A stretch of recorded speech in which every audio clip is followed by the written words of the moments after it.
घर में माँ बेटी अकेली रहती थी। रात का समय था, दरवाजे पर खटखटाने की आवाज आई। माँ और बेटी बहुत गरीब थे, छोटे से घर में रहते थे। बेटी ने दरवाजा खोला तो वहां पर कोई नहीं था, लेकिन नीचे एक चिट्ठी पड़ी हुई थी। बेटी ने चिट्ठी खोलकर पढ़ा तो डर से हाथ कांपने लगे। वो जोर से चिल्लाई, माँ इधर आओ। चिट्ठी में लिखा था, बेटी मैं तुम्हारे घर आऊंगा तुमसे और तुम्हारी माँ से मिलने के लिए, और नाम की जगह नीचे लिखा था भगवान। माँ ने कहा, ये शायद हमारी गली के किसी लड़के ने तुम्हें छेड़ने के लिए बहुत ही गंदी शरारत की है। लेकिन बेटी को माँ की बात पर यकीन नहीं हो रहा था।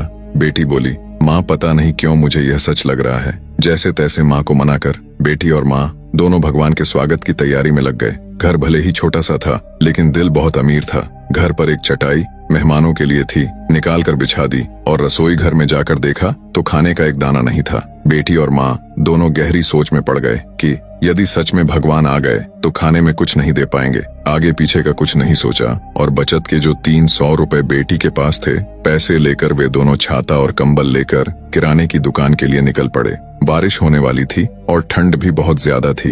एक पैकेट दूध और एक मिठाई का डिब्बा, कुल 200 रुपए की चीजें खरीद कर वापस लौट आए, क्योंकि उन्हें लगा शायद भगवान घर पर पहुंच गए होंगे। घर से थोड़ी दूर पहुंची तो देखा कि जोर से बारिश शुरू हो गई और सड़क किनारे एक पति पत्नी खड़े थे। ऑटो पास से गुजरा तो लड़की ने देखा उनके हाथ में छोटा बच्चा रो रहा था। स्थिति कुछ ठीक नहीं लग रही थी। ऑटो घर के दरवाजे पर पहुंचा। माँ ऑटो से उतरी ही थी कि बेटी से रहा नहीं गया। बोली, ऑटो वाले भैया जरा ऑटो को उनके पास ले चलो। पास जाकर देखा तो बच्चे को तेज बुखार था और उनके पास खाने के लिए कुछ नहीं था। एक तरफ भगवान घर पर आने वाले हैं और दूसरी तरफ यह समस्या। बेटी ने सोचा भगवान को मना लूंगी, लेकिन यदि इन्हें ऐसे ही हाल में छोड़ दिया गया तो भगवान बिल्कुल भी माफ नहीं करेंगे। बेटी ने जो जो खरीदा था सब उनके हाथ में थमा दिया और तो और बचे हुए 50 रुपए भी दे दिए और बोली, अभी मेरे पास इतना ही है, इसलिए रख लीजिए। बारिश हो रही थी तो छाता भी दे दिया और बच्चे को ठंड न लगे इसलिए कंबल भी दे दिया। वहां से फटाफट घर पहुंची,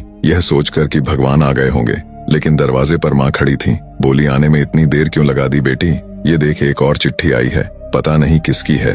बेटी ने पढ़ना शुरू किया। उसमें लिखा था, बेटी आज तुमसे मिलकर बहुत खुशी हुई।